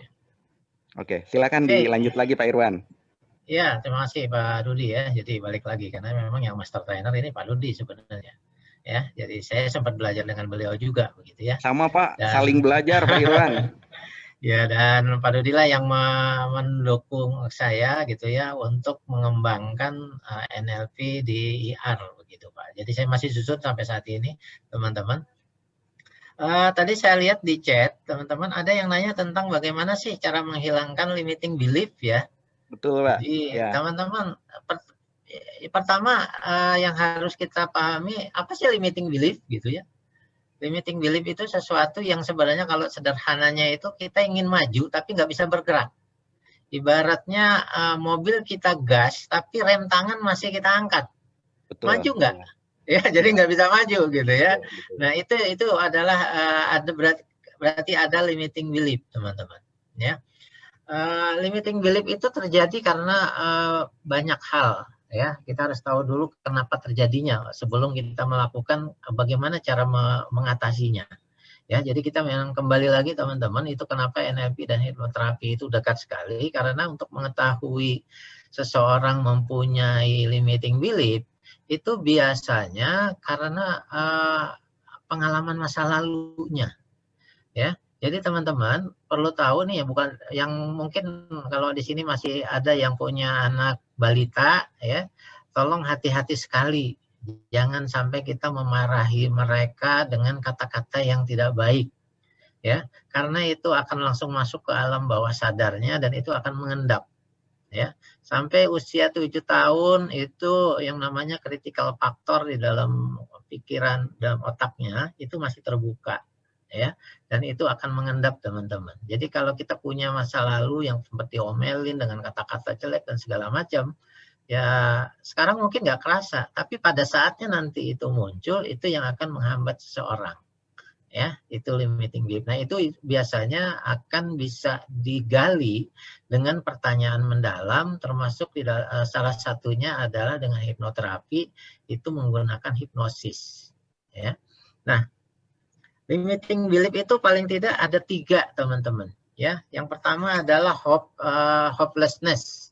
Artinya merasa dirinya tidak memiliki harapan untuk mampu melakukan. Jadi ya namanya hopeless gitu, ya.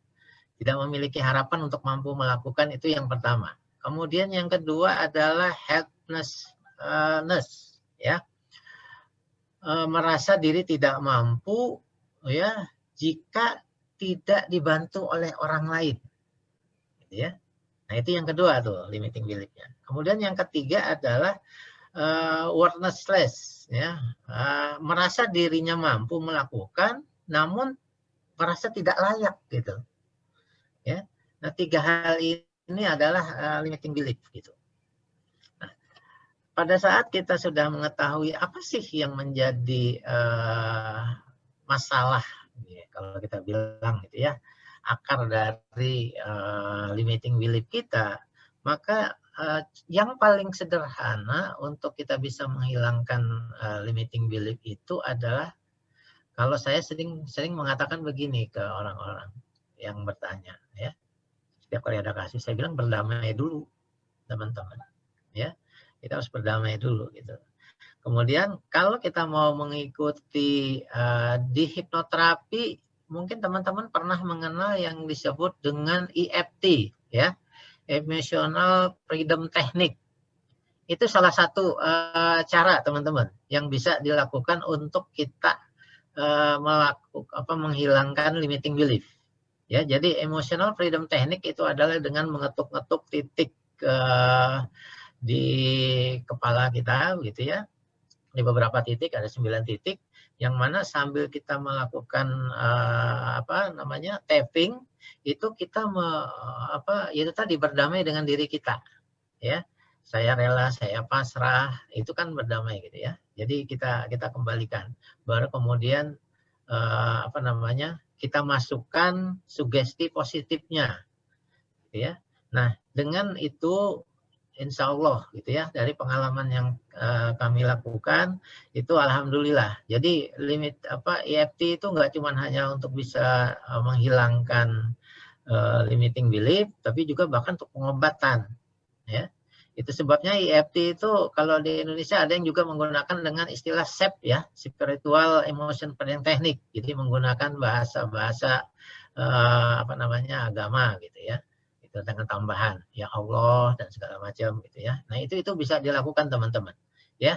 Barangkali nanti ada sesi khusus lah kalau kita mau belajar tentang SEP gitu, karena atau EFT, karena itu saya pikir bermanfaat sekali pada saat kita sekarang gitu ya, kita lagi capek di rumah terus misalnya segala macam gitu ya. Ini akan berpengaruh terhadap psikis kita juga. Ya, jadi itu bisa kita lakukan dengan menggunakan Emotion Freedom Technique. Sementara kalau di teknik NLP teman-teman, untuk limiting belief itu sebenarnya kita bisa menggunakan reframing.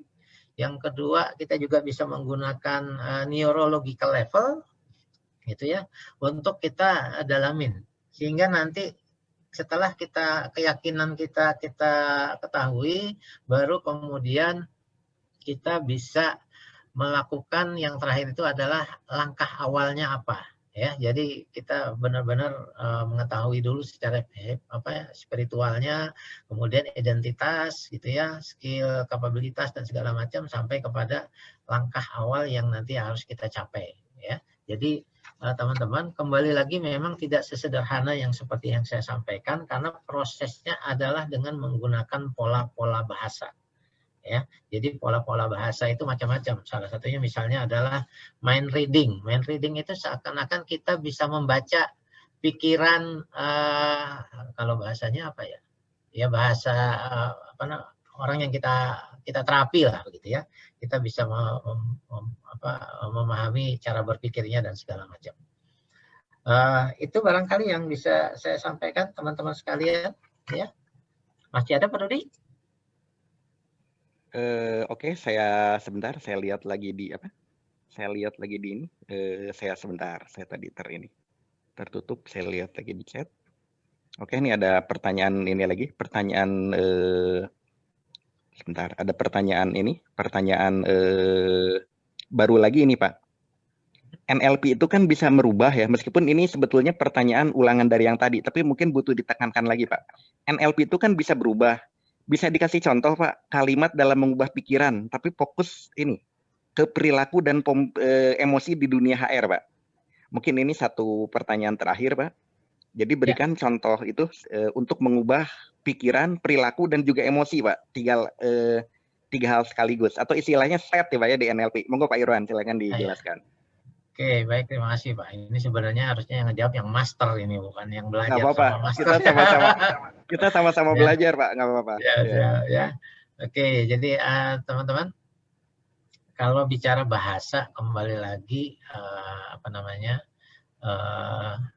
ini dalam contoh kasus ya, gitu ya. Jadi pola-pola bahasa itu macam-macam ya, yang intinya mereka tanpa sadari bahwa bahasa yang kita pakai itu diterima oleh alam bawah sadarnya, ya. Jadi ada ini contoh sederhana gini teman-teman. Kalau mungkin teman-teman sadari, kalau ini saya nggak tahu nih, kalau sekarang swalayan buka nggak ya? Kalau kita dulu beli baju di swalayan gitu ya, atau di mall, di mall, itu SPG-nya selalu bilang gini, Pak, cobanya 2 gitu ya. Kita ngambil 1 tapi sama dia dikasih 2. Gitu. Kenapa itu? Atau di dalam tempat kita nyobanya itu ada tulisan maksimal 2. Gitu ya. Nah, itu sebenarnya tanpa kita sadari itu sebenarnya mempengaruhi kita untuk kita mengambil 2. Itu yang disebut dengan double binding sebenarnya kalau di NLP atau di Milton Model, ya. Bahwa tanpa kita sadari kita sebenarnya akan mengambil 2, dengan begitu kita akan punya pilihan, ya. SPG-nya kadang-kadang juga begini, menyampaikan, Bapak sukanya yang warna merah atau putih? Bukan nanyanya yang sukanya warna apa, gitu ya. Jadi ada pertanyaan-pertanyaan yang memang orang akan menjawab salah satu, dan itu berarti salah satu itu yang akan dibeli, ya. Nah, ini contoh-contoh bahasa yang dipakai gitu, yang tanpa sadar bahwa kita sebenarnya diarahkan untuk mengambil tindakan, ya. Jadi merubah diri itu sebenarnya adalah merubah tindakan kita, ya. Bahasanya banyak sekali gitu. Saya kira itu contoh yang sering sekali kita temuin begitu ya. Kemudian pada saat mau bayar, padahal kita belum bilang kita mau beli nih, tapi kita udah ditanya sama mereka, Pak bayarnya mau tunai atau cash atau kredit card? Kita itu belum rencana beli, ya, tapi kita udah ditanya seakan-akan kita beli gitu. Akhirnya kita mungkin bilang ya udah tunai aja gitu ya. Nah, itu yang tanpa kita sadari ini adalah pola-pola bahasa yang menghipnosis kita, teman-teman. Ya, ini yang dipakai oleh artinya kalau kita gunakan untuk teman-teman sales, mereka harus punya kemampuan berbahasa seperti ini gitu. Mungkin itu contohnya Pak Dudi, mungkin lebih komplit kalau bicara contoh. Silakan Pak Dudi. Oke, saya berikan salah satu contoh singkat mungkin di dunia HR ya. saya waktu itu bekerja di Coca-Cola 10 tahun. Ada yang ini, ada yang dia ini mengeluh, waduh, saya kan hanya tamat SMA. Akhirnya saya jawab, justru dengan Mas tamat SMA dan bisa bekerja di sini itu satu prestasi luar biasa. Mas tamat SMA aja bisa diterima di perusahaan sebesar Coca-Cola. Itu artinya Mas punya potensi. Terus artinya kalau sekarang SMA aja bisa diterima Coca-Cola, berarti ketika Mas S1 bagaimana? Dan alhamdulillah, ya akhirnya lanjut ke S1. Coba apa yang terjadi? Kalau dijawabnya itu, alah, saya jawab misalkan, alah, yang S1 aja banyak yang nganggur. Tentunya ia akan beda ininya. Jadi kuncinya adalah, itu dalam NLP adalah reframing, yang tadi Pak Irwan jelaskan. Dan katanya adalah, justru dengan, jadi ada kata-kata di depannya menggunakan justru. Justru dengan Mas tamat SMA itu luar biasa. Dan punya kesempatan lebih luar biasa lagi, karena masih muda. Hal yang sama terjadi waktu saya di epilepsi. Saya awalnya berpikir, waduh saya epilepsi ini. Tapi akhirnya saya punya pola pikir berubah. Dihubungkan dengan sumber daya manusia saya. Justru dengan saya epilepsi, trainer NLP mungkin banyak. Praktisi HR mungkin banyak. Asesor mungkin banyak. Namun di saat bertanya, master trainer NLP yang epilepsi, mungkin itu jarang. Itu yang saya lakukan. Nah, mungkin diakhiri dengan closing statement dari Pak Irwan. Silakan Pak Irwan. Dan jangan lupa dari teman-teman diisi diisi mohon untuk feedbacknya nih, permintaan dari Pak Miki, mohon diisi untuk feedbacknya, sudah di ini ada di chatting ini, silakan diisi, termasuk di grup tolong diisi juga masukan dari teman-teman Bapak Ibu semuanya untuk materi kedepannya, karena saya yakin moga ini bisa menjadi ladang amal nih bagi kita semua, Pak Miki. Oke, silakan Pak Irwan, closing statement, monggo silakan. Baik, terima kasih Pak Dudi. Bapak Ibu sekalian, terima kasih masih bertahan sampai dengan saat sekarang. Intinya begini, NLP itu adalah ilmu, salah satu ilmu pengembangan diri, ya, pemberdayaan diri. Jadi artinya NLP bukan satu-satunya ilmu yang bisa digunakan dalam kegiatan sehari-hari kita sebagai praktisi HR, gitu ya.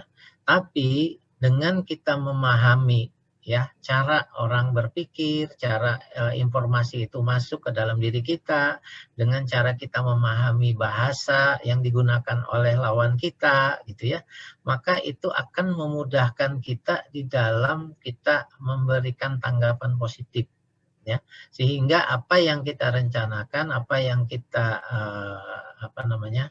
kita programkan, kalau kita bicara di fungsi-fungsi HR gitu ya, termasuk dalam melakukan training, itu juga akan lebih masuk gitu, lebih mudah ya, sehingga harapannya bahwa dengan NLP ini akan semakin melengkapi kompetensi diri kita sebagai seorang HR gitu. Sehingga kita bisa benar-benar menjadi partner bagi semua orang ya, karena ini nggak hanya untuk kegiatan pekerjaan, tapi NLP ini juga bisa dilakukan sebagai untuk terus memperbaiki diri kita sebagai individu ya, khususnya buat diri sendiri maupun keluarga. Saya kira begitu Pak Dudi ya. Jadi jangan berhenti belajar seperti yang tadi Pak Dudi bilang.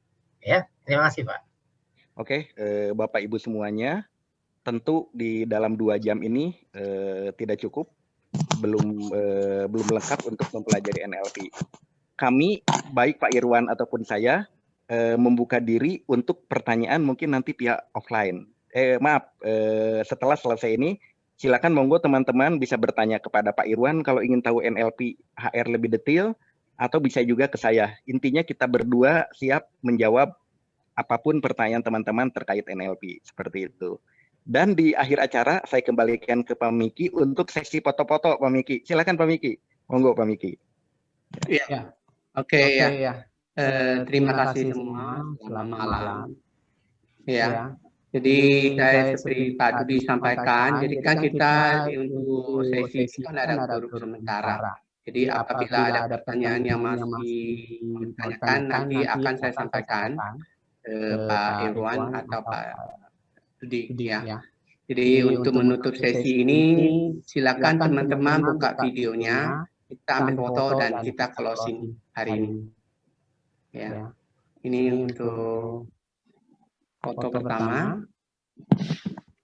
Silakan buka. Pak Dudi bisa bantu foto? Sudah masuk, Pak?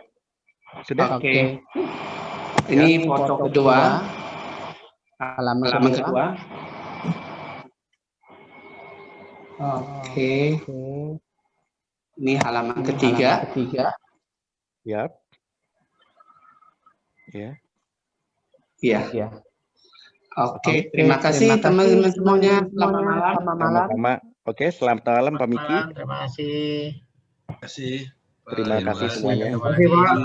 Ya, Terima kasih ya Pak, terima kasih. Terima kasih. Oke, bye semuanya.